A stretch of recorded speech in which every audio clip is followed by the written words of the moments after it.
Wow. So I was listening to your new single. Very exciting, very catchy. Thank Thank you you. very much. How did you decide to make that one on the sophomore album, the first single? Well, Beats to Rhythm, it was actually written in a shed, and I was kind of walking around with my friend Dan, just hitting things in the shed. He's a drummer, so just hitting things, and we came up with this title, Beats to Rhythm, just straight away. My heart beats to your rhythm, and obviously there's loads of rhythms, and the track just got bigger and bigger, and it just got louder and louder, and it just felt like the right one to come back with, because it's quite a big sort of, it's a big bang, I guess, and almost literally. So when we played it out at festivals this summer, and it's obviously been on the radio as well, and it just gets you really excited. It's really summery. It felt perfect for this beautiful weather we're having at the moment, and it's just it just had to be the first single, really. It's been great to come back, and it's really exciting. Our fans are sort of loving it, which is great. Yeah. Sorry, before you ask the next question, I just forgot to close the window. Sorry, guys. Sounds of Otherwise I get London. all the whole noise of Camden coming through. This is such a cool There building. we go. Whoa. Sorry Thanks about so that. much. Right. It's an old Apologies. gin warehouse. There you Oh, go. really? Ah. Yep. Oh, wow. It burned down in the 80s and they rebuilt it, but I think the structure is pretty much the same. Oh, wow. They had like tram tracks on the other side, Wow. and they brought like, The barrels, right? Is it barrels? yeah. No. Okay, I'm still recording. It's okay. What I'm excited about, I would love to see the video for this. Have you shot it yet? We haven't actually shot a music video for Beats to Your Rhythm. No, I had a whole storyboard in my head of what I thought would be a really cool idea, but we didn't feel that we needed one for this first song. But we've just been out to LA to shoot the new music video for the next single. So and it was pretty cool being there. We're in the middle of Pretty this cool. lake. It was amazing. It was amazing.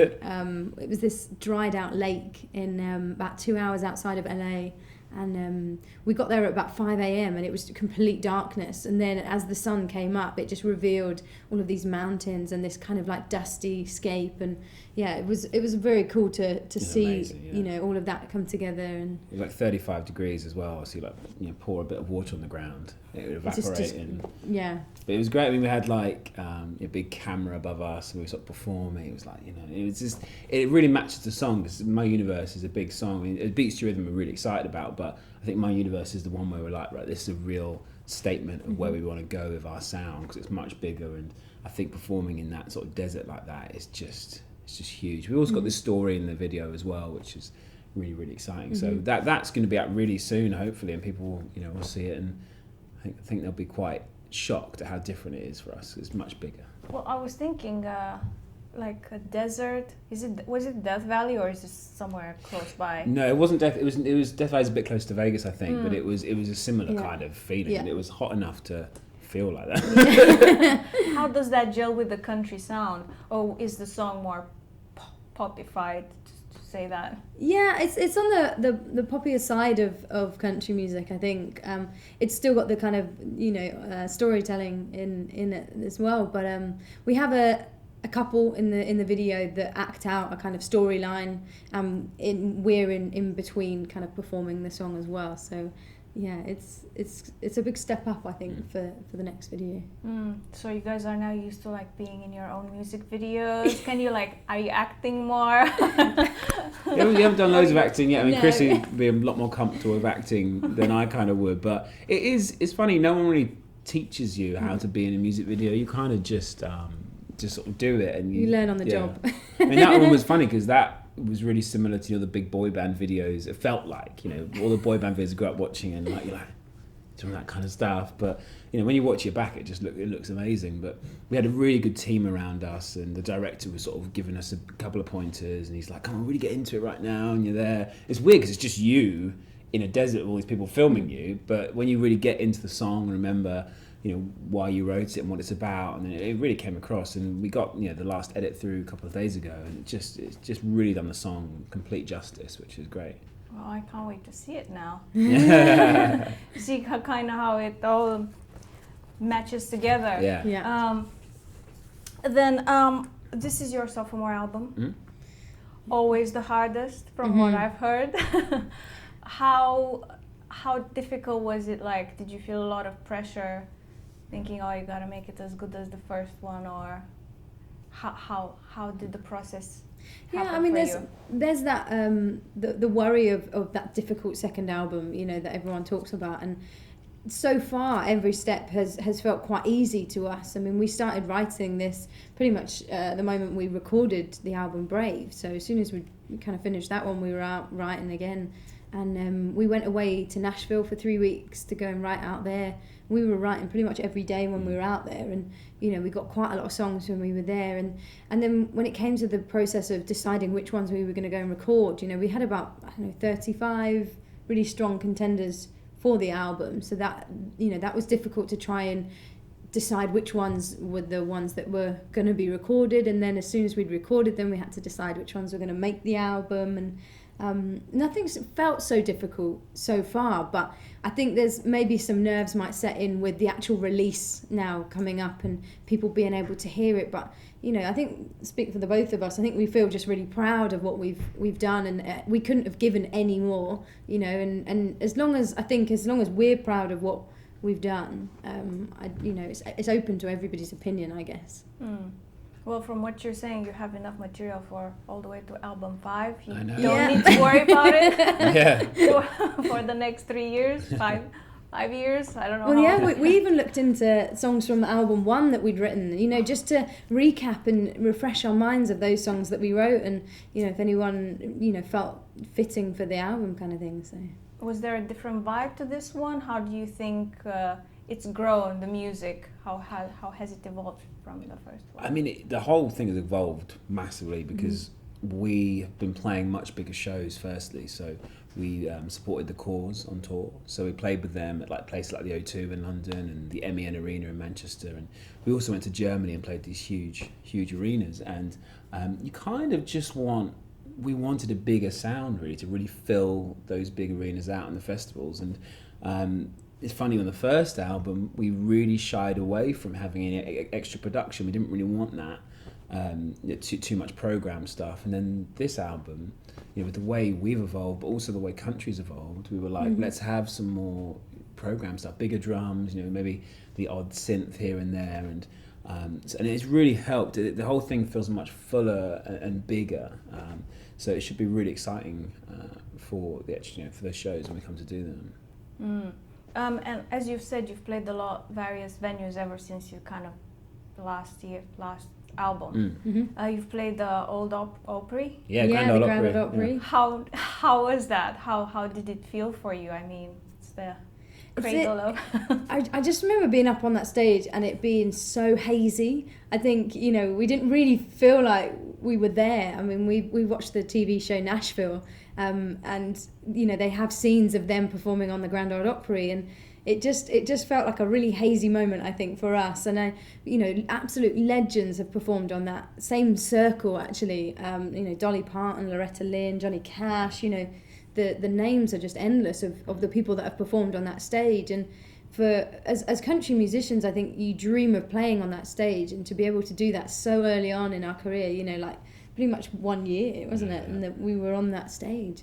Wow, that's amazing. We'd love to go back again and redo it, and like just so that we can enjoy that moment even more, because it was just, we were a ball of nerves at the time. And it's kind of like an out of body experience, because you know, in our heads that is kind of the pinnacle in a lot of, you know, ways. It's the kind of thing you say, oh, one day we'd love to play the Grand Ole Opry, that would be our dream. And then, like Chrissy said, a year and a half later to be on the stage, it's like your brain almost can't process that in a way. So it would be interesting to go back, because I bet it wouldn't even seem as big to us now, because you know, at the time it was like, oh, this is the biggest thing, and it is amazing, it's such an honour. But I think going back would be like, oh, it's not as big. It's always that daunting. There's a crack in that wall. It's not as nice as I remember. It's a bit smelly in here. Yeah. No, don't. Don't put that bit in. No. You said that, not me. Well, you've played that. Where do you go from there? It's all that. Yeah, exactly. Yeah, it's all downhill. Nothing will scare you now. But how has the response been from the community? Because obviously you're British artists. How have the Americans, the country? Well, there's also Keith Urban, who's Australian. Yeah. How have the Americans? Yeah. It's funny actually you mentioned Keith Urban because he's actually from New Zealand. So he's a New Zealander that's adopted by Australia who's adopted by America. It's really funny.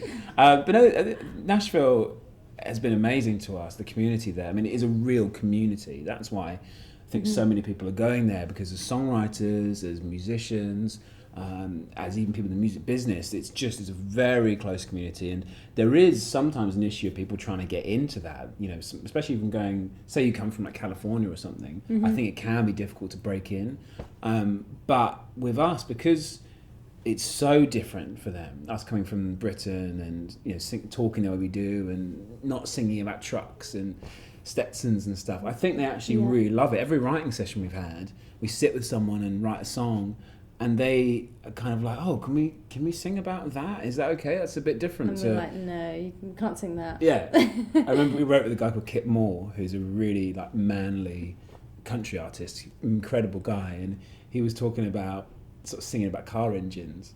I know nothing about car engines. He's like, yeah, the carburetor. And I was like, the carburetor. I think the shows we've done over there, I remember performing a songwriters round, and you know, you just get up on stage, acoustic guitar, and you just talk about the songs that you've written, and then you just kind of perform them acoustically. And we got up this one night, and there was like a few hen parties, because Nashville is like the capital of hen parties, and even though it was a really vibey atmosphere in there, we played these songs acoustically. I think Nashville Grey Skies and Made in England, and they were all just laughing out loud at the lyrics. They just like, I guess that's what they see of Britain, or, you know, that kind of vibe. And, you know, we were singing about it, you know, in everything that we meant kind of thing. And they were just laughing out loud, which, you know, the fact that they were out enjoying themselves, having a hen party, and that they took that time to really listen to the lyrics, you know, means quite a lot, you know. That's very sweet, and I guess kind of like makes you feel good as a musician. Yeah. And you've also been part of the country to country circuit. You've played this year as well, I think. Played this. We did a secret show this year. We were ambassadors for country to country this year. So we were we had our first presenting gig, should we say, like Ant and Dec. I don't know if I'd be Ant or you'd be Dec. I don't know which one's which. I know, actually. But we've got our sides though, haven't we? We have our sides. But yeah, we actually got up on stage and we're introducing different acts in front of all those people, and again, that was a real honour, like introducing people that we look up to. I mean, like Chris Stapleton, who has just that was a funny year. moment, wasn't it? We were just shaking like leaves. He played this incredible set. Absolutely incredible. And there was only 4 of them up there on stage at the time, and the sound that they created, and you know, then we got to say hello to him afterwards, and we were just like. And he's quite a shy chap, you know. He's not about the glitz and the glamour at all. He's just, you know, he just writes the songs and just enjoys the music side, you know. So. But I think country to country is so special because they not only do they bring over these amazing American acts, which they, you know, the list this year was just incredible. We had Carrie Underwood, Miranda Lambert, Little Big Town, Casey Musgraves, Sam Hunt, you know, all these huge stars. But then also they have these pop-up stages around the arena where they're supporting upcoming UK country acts, which they did with us. So it's our 3rd time there, and we played the Town Square stage to, you know, a few hundred people, and loads of other UK country acts are doing that as well. But also up-and-coming country acts from the US, like Sam Hunt was playing a pop-up stage last year, and then now he's on this main stage. And it's incredible that as a fan, a UK fan, you can pay, you know, a fraction. Well, you don't even need to pay to go on the outside, But even if you go and you're going inside, you pay like, it's a fraction of what it would cost to see in America, and you're seeing all these huge stars, and just the atmosphere there every year is just, I mean, it's like the one social event, isn't it, in the calendar that everyone you have to be goes to. every year. I find it amazing that they managed to gather so many stars outside of the States, and like. Well, they all the stars are saying it's like picking up Nashville and just dumping it in London, because everybody's all in there like, oh, hey, how are you doing? And they're all friends, do you know what I mean? They all know each other from Nashville anyway, and the gigging kind of circuit, and then they just get them all, and then they drop them in London, and then it's just like a whole Nashville over here, which is really cool. So this is where you have your fangirling, is that a verb? Your fangirling moments where you see your favorite stars? Yeah, I mean, pretty much. I fanboyed out, didn't I? You With did. Charles Kelly one year, who's from Lady Antebellum. So he came and congratulated us when we went top 10. And I was just like a wreck. Just like, wow. He's like my kind of idol in a way. They say never meet your heroes, but he's lovely. He's nice. very, very nice. Yeah. Yes, when they're nice, it's Yeah. amazing. Yeah, it's fine. And you've also played Glasgow this year. Yes. Must have been amazing. Yeah, it was A lot something. more people than Grand Ole Opry. I always Grand Ole Opry. Yeah, I mean there Grand Ole- was it was 4,000 at Grand Ole Opry. It's quite big actually, but Glastonbury's bigger. Where we played. It was one of those things that Ben used to go every year because he lived relatively close, and every year he would say, next year I'll be on a stage here. I don't care what stage, I'm going to be on a stage. And then we played Glasgow for the first time last year, and then we headlined it this year on the acoustic stage, which was pretty amazing. It was amazing. But something also happened on that day. Yeah, I had a baby that day as well at 1:30 in the morning. So Wow. He did 1:30 all the AM. work. Yeah, it was a long day for me. My fiance went into labour on the Thursday night, and then River, my baby boy, came out at 1:30 a.m. on Saturday, and then we played Glastonbury that night at 9 p.m. So it was a long 4 days, and it's just really surreal, just the most surreal, amazing. I never ever forget it. It was just one really life-changing event. And then something also always wanted to do and to happen in that, I needed a couple of days to recover just from that. It was amazing. And then I remember getting back to the house, my home, and I had my partner Vicky was lying on the sofa, she was asleep. I had River on my legs, and I had just Glastonbury on the TV in the background, Coldplay headlining. I was just watching it and just thinking, What? we played there the other day, and life doesn't get any better than this.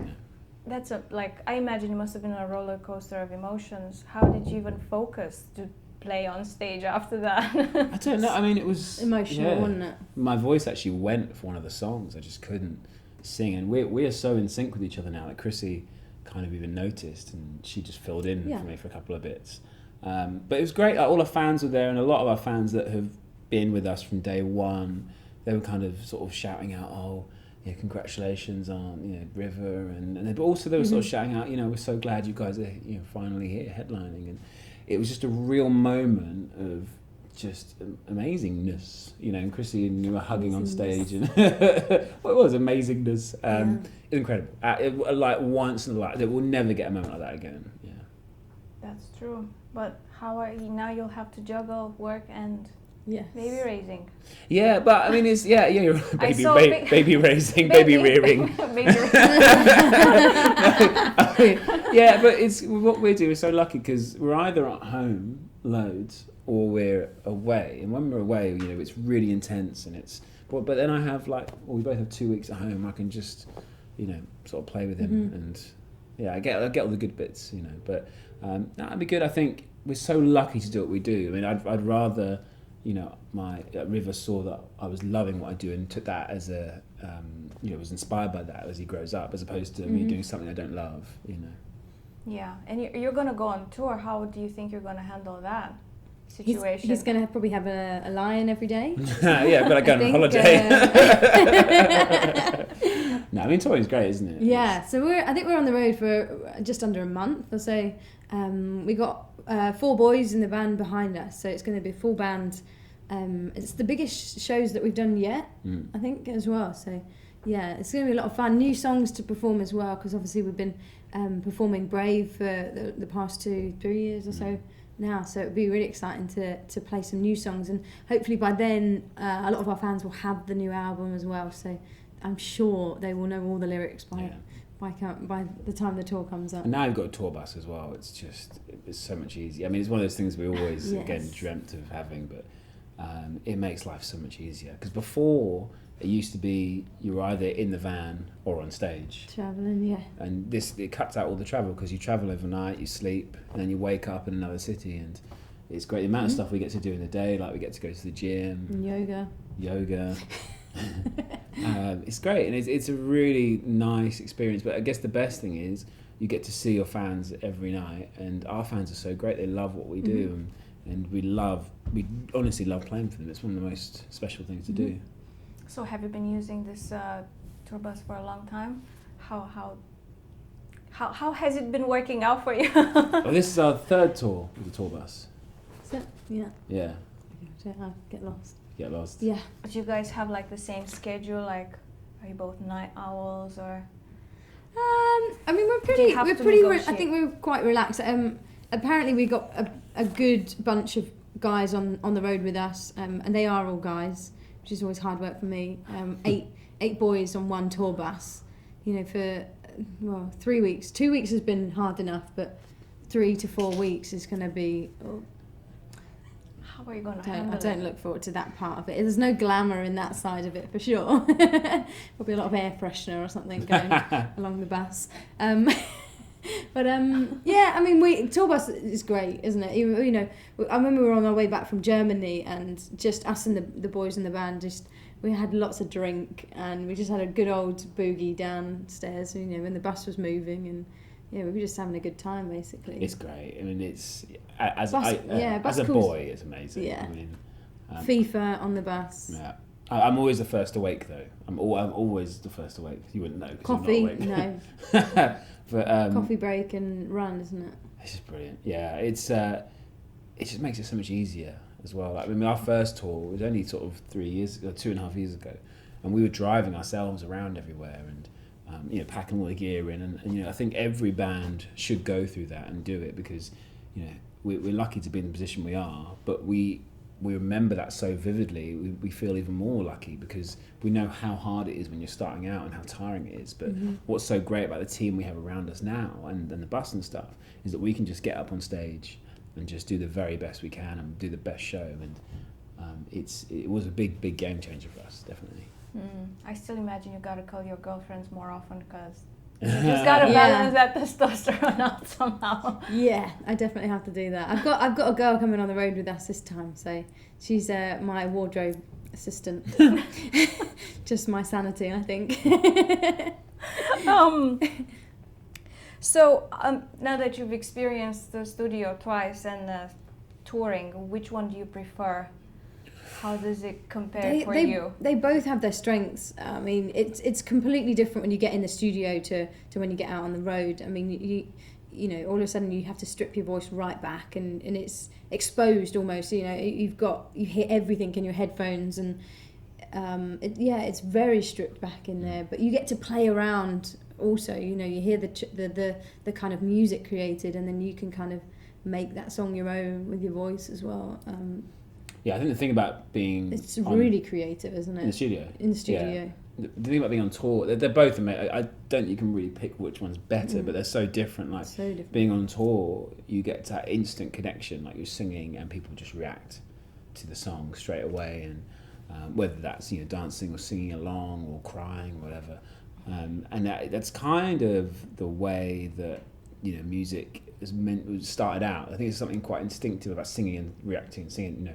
But making a record, I mean, it's weird. It's kind of nerve-wracking in a way because you know that that's going to be there forever. Mm-hmm. You know, once you've sung it and it's done and you've edited it, whatever, that's it. You can't go back and change it. You know, like when Brave now, we listen to it and it's like, wow, that's done. So they're both amazing. But I think playing live is... You get a real rush playing live when it's going well and you're in that moment. I think there is nothing like it. Absolutely nothing like it. Seeing people happy and, you know, it's just great. How do you unwind after that? I imagine like the adrenaline. The adrenaline, yes, is just kind of keeping you awake and alert. And yeah. I mean, you kind of go a bit nocturnal when you go on the road because you know you're going on stage around about 9:30 at night, and you know trying to chill out after that. It's, you know, your adrenaline is rushing, and there's no easy way to cope with adrenaline. I've found anyway. There's no remedy that helps it, I don't think. But we just usually end up having a few drinks or something and all just having a giggle on the bus. And it's funny, like the first couple of tours, you know, the boys are really young as well, so 20, 21. So first tour was literally like every night. It's like, oh, it's like we're going clubbing. It's like a party, and then now everyone's a bit older and has done it a few more times. You know, we still do that some nights, but some nights we just watch a movie, literally just watch a film or play with the Xbox, or you know, it doesn't, and it's fine. I mean, it's nice, it's great to be in that position, you know, that we can sort of choose. But you're right, it's difficult to manage that adrenaline. I think going to the gym, for example, and It's really hard to keep fit on tour. Eating We well always as we well. always say, we'll go to the gym today, and then you're like, oh, it's almost like jet lag. Adrenaline after that come down of adrenaline, it's like jet lag. It kind of knocks you out, and even though you've just travelled all day, kind of thing, or overnight, you still just feel quite tired the next day, until you wake up ready for the show, and then you're ready to go again, and it's just this kind of cycle that goes around. Well, the next step is to hire a chef for the bus. Chef, masseur. Yeah, Definitely. Private trainer. Yeah. Get you motivated. yeah. I guess you're the one who wakes up early, so you're the one who can take care of that for everyone. Yeah. Yeah. Well, you started cooking in the microwave, haven't you? A lot of stuff. Yeah, you try and find ways around cooking just in a microwave, and the healthiest ways, George Foreman is the way forward as well. The grill, not the actual. Not the man, the grill. Yeah, George Foreman coming on tour. We'll have George Foreman come and teach us a few things, boxing and Mm. And I was looking at Ben's Twitter. You're very active on it. Yeah, Mm-hmm. both on Yeah. our yeah. It's it's weird as an artist how that's part of it now. We did a show the other day, and there was an artist called Lamar who has been around for years, and I was chatting to him and I said, has it changed for you? Like, I remember when I was a bit younger, and I was sort of 15, 16, and I remember seeing you then, but is it different now? He said, you have to just be on it all the time. He said, you have to, it's not just about getting up on stage and singing, it's not just about writing songs, it's about telling people you're doing it as well. Yeah. And that backstage access, all the time. And it is strange when you have things that you have to keep quiet and under wraps for a little bit, because everything is so instant now. Music, you want it instantly. As soon as you hear a new song, you want it, and there's that kind of, that need for everything, that moment all the time. There's no kind of patience with things. So that's always a bit strange. You never want to get caught out.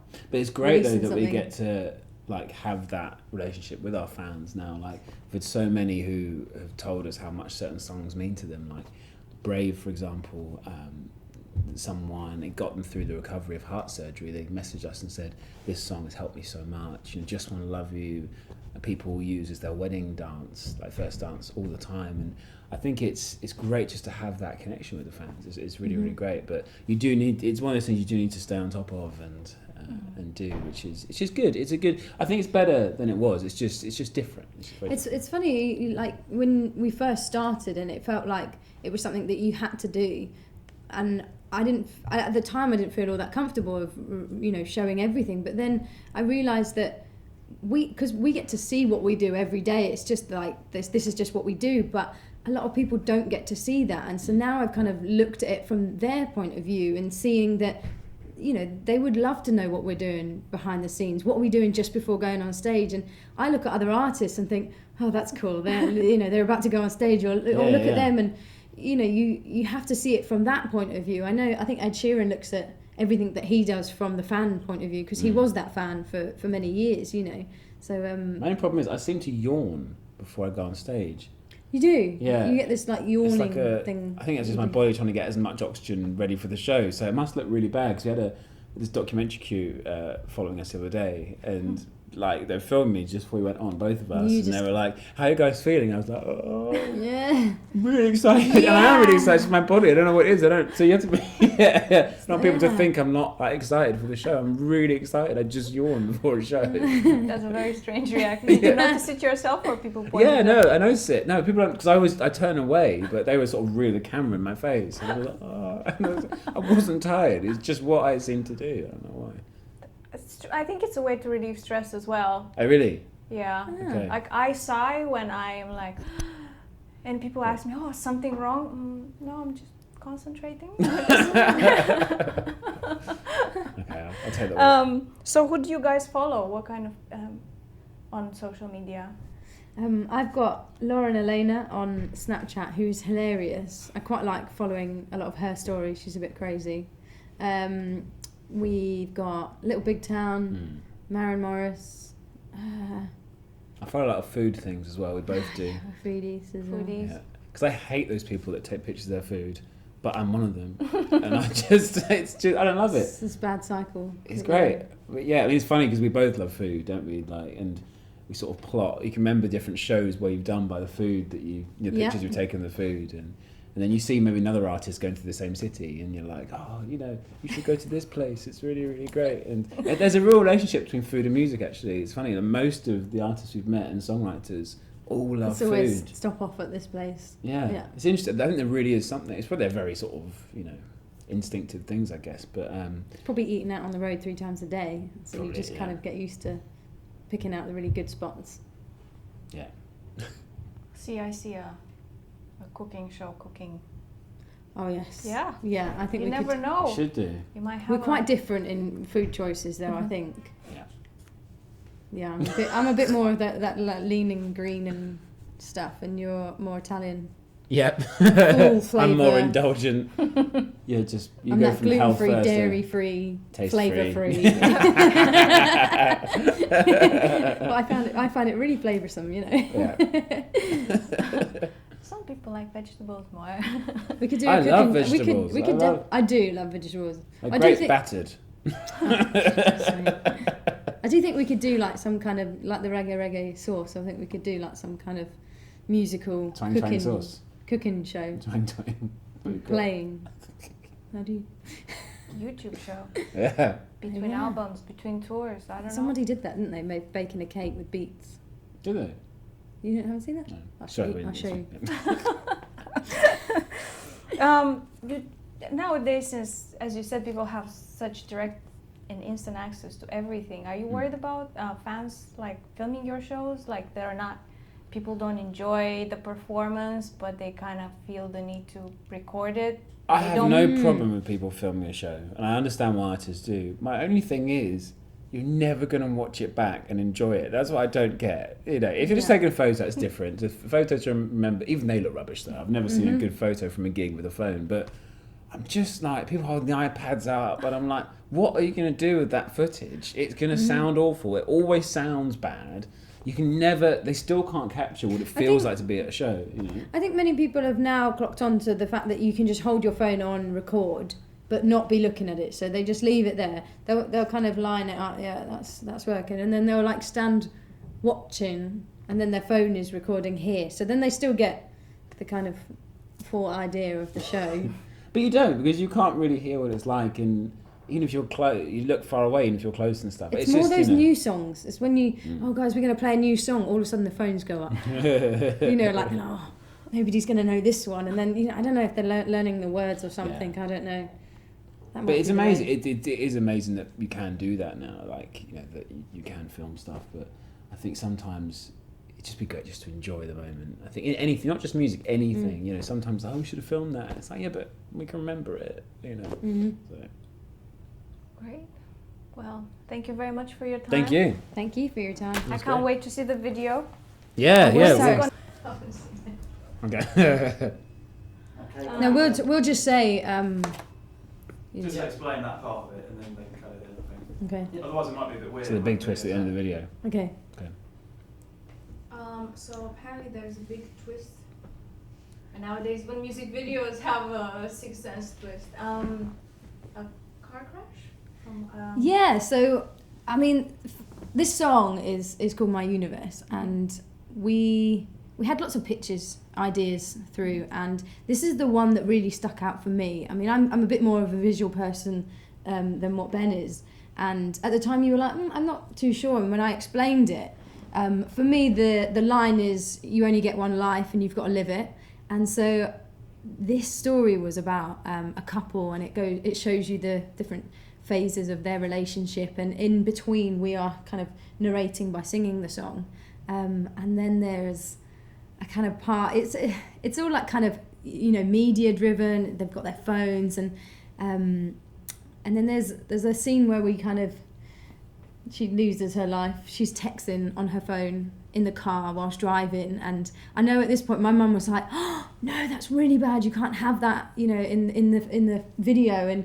I, you know, I left her to keep watching it, and then all of a sudden, you know, she has this crash, and it's a really real thing that's happening at the moment. You know, many people are texting when driving, and, you know, we just wanted this message to say that, one, that you shouldn't do it at all, but also that you know, it is one life that you get, and it could be so short. You know, you just got to live every day for what it is. The interesting thing also from the video, like, it's not really depressing in a way. It's actually quite uplifting. You watch it and you're sort of left. It's very sad, obviously, but you're left with this kind of sort of feeling of, God, I need to tell the person I love that I love them all the time, because you know it is so short, this life. And I think you get hope. You know, when you watch it, I think people. Everyone that I've showed it to so far, the accident happens, and they're like, and then it's just pure like emotion at the end. You're like, wow, it's really moving at the end of the video, and I you know, I'm really, really happy